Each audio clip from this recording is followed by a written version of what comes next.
Hello? Don't mind the great pimple, but I will be answering the following questions.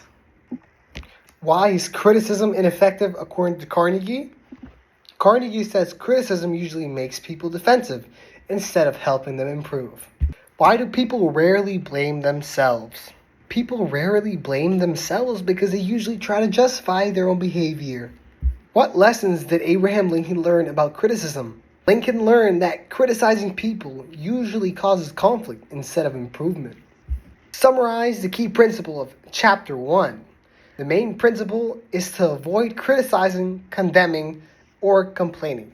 What is the big secret of dealing with people? The big secret is giving sincere appreciation and making people feel valued. The difference between appreciation and flattery. Appreciation is genuine, while flattery is dishonest praise. Why do humans crave appreciation? Humans crave appreciation because everyone wants to feel valued. What does arousing an eager want mean? It means motivating people by appealing to their own interests. Why is understanding others' desires important? Understanding others helps create trust and better teamwork. Section 2. Why do people resist criticism even when it is valid? People resist criticism because it can hurt their pride. Can appreciation be manipulative?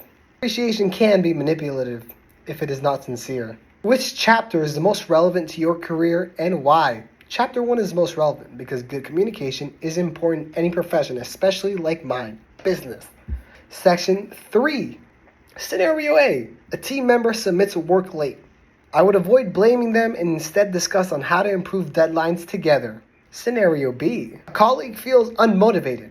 I would remind them that their work and ideas are valuable. Scenario C. A classmate is not engaged in group work. I would motivate them by giving them a role that matches their abilities and capabilities. Section 4. Which principle impacted you the most? The principle that impacted me the most was learning to avoid criticism. What habit will you change after this reading? I want to become more patient and listen before reacting emotionally. Write one personal commitment statement. My commitment is to communicate with more empathy and respect.